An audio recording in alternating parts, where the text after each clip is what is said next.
What if wars weren't just fought for freedom, but for profit? What if every missile launched, every drone strike, and every military intervention was part of a billion-dollar business?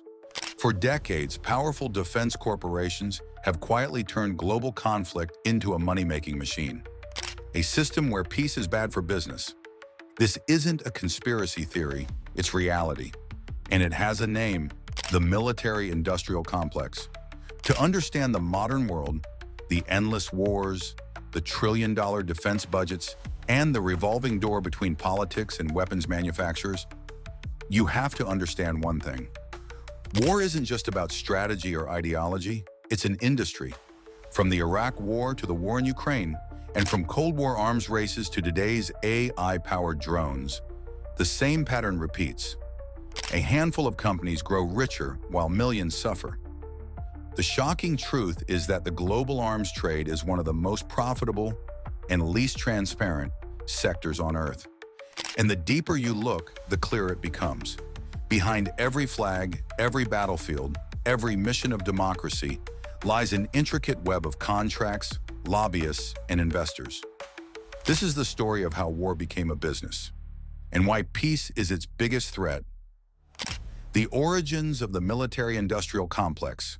The term military-industrial complex was first used by U.S. President Dwight D. Eisenhower in his farewell address in 1961. Eisenhower, a five-star general turned president, had seen firsthand how the arms industry grew uncontrollably during World War II. Factories that once made cars and radios were now mass-producing tanks, bombers, and atomic weapons. By the time the war ended, the U.S. had created an entire economy dependent on weapons manufacturing. And when peace came, that industry didn't just shut down, it adapted. Eisenhower warned the nation, "In the councils of government, we must guard against the acquisition of unwarranted influence, whether sought or unsought, by the military-industrial complex." But few listened. Over the decades, that complex and the alliance between the military, defense contractors, and politicians only grew stronger. War is a business model. War costs lives, but it also generates revenue. Every bomb drop must be replaced. Every destroyed vehicle must be rebuilt. Every new technology tested on the battlefield becomes a product for sale. And who profits? Companies like Lockheed Martin, Raytheon, Northrop Grumman, Boeing, and General Dynamics, collectively known as the Big Five of defense. These corporations don't just manufacture weapons, they shape policy. They fund political campaigns, hire former military officials, and lobby for defense spending. In 2023 alone, the top 5 U.S. defense contractors received over $200 billion in government contracts and spent tens of millions lobbying Congress to keep wars going. When there's peace, sales drop. When there's tension, budgets skyrocket. So guess which one they prefer? The endless war machine. Let's take a closer look at how the cycle works. Step 1. Fear is created. A new threat is identified. A foreign power, a terrorist group, or a rogue state. Step 2. Media amplification. News networks, often owned or influenced by investors with defense interests, amplify the fear. Words like imminent threat and national security dominate headlines. Step 3. Political action. Lawmakers, often backed by defense money, call for increased military spending to protect the nation. Step 4. Contracts and profits. The Pentagon awards billions in new contracts to defense giants. Stocks soar, executives celebrate. And then, Step 5. Perpetuation. Even when the conflict ends, a new one begins. The machine keeps turning. This cycle has repeated itself for over half a century. From Vietnam to Iraq, from Afghanistan to Syria, and now through proxy wars across Eastern Europe and the Middle East. The Iraq War, a case study in profiteering. The 2003 invasion of Iraq was justified on claims of weapons of mass destruction. None were ever found, but what was found was profit.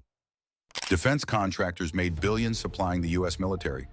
Companies like Halliburton, once led by U.S. Vice President Dick Cheney, secured lucrative contracts to rebuild the same infrastructure their allies helped destroy.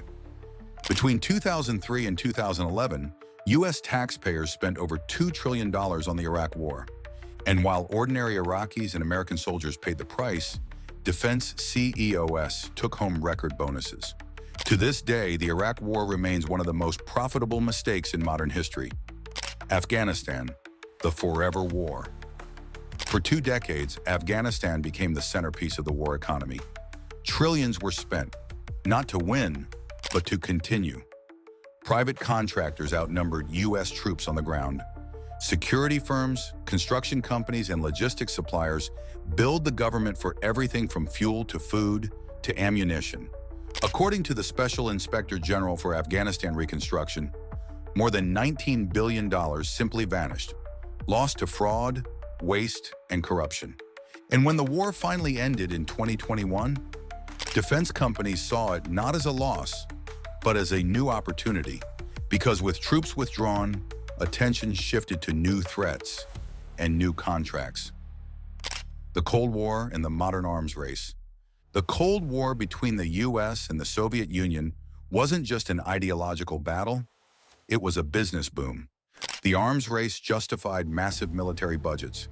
Each side built nuclear arsenals large enough to destroy the planet several times over. Even when tensions eased, the infrastructure remained. Missile silos, research labs, and weapons factories waiting for the next enemy. And when the Soviet Union collapsed, the defense industry didn't shrink.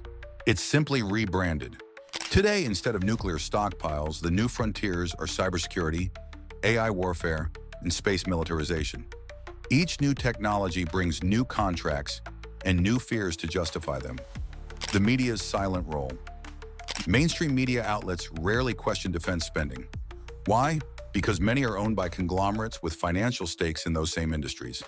Defense companies sponsor news segments, fund think tanks, and provide expert analysts who promote military action. It's a feedback loop of fear and profit. When the news says the world is unsafe, stock prices for weapons manufacturers often go up the same day. Peace doesn't sell headlines, war does. The global web of defense profits. It's not just the U.S. Countries like Russia, China, France, and the United Kingdom all have massive defense industries that thrive on global instability. Saudi Arabia is one of the world's largest arms buyers, fueling conflicts across the Middle East. According to the Stockholm International Peace Research Institute, SIPRI, the global arms trade exceeds $600 billion per year, and that's just the publicly known figure. Every nation justifies its weapons buildup as defense, but collectively, it creates a self-sustaining system where weapons are made to be used, not just displayed. The revolving door of power. One of the most disturbing aspects of this system is what insiders call the revolving door. Here's how it works. A general retires from the military. He's immediately hired by a defense company as a consultant. He uses his connections to influence government contracts. Later, he may return to a government advisory role, now representing corporate interests. This revolving door ensures that policies always favor the defense industry. It blurs the line between national security and corporate greed. When those who plan wars also profit from them, peace becomes unprofitable. The human cost of profit. Behind the statistics are real lives. Every drone strike, every bomb, every bullet translates to suffering for soldiers, civilians, and entire nations. The human toll is immeasurable.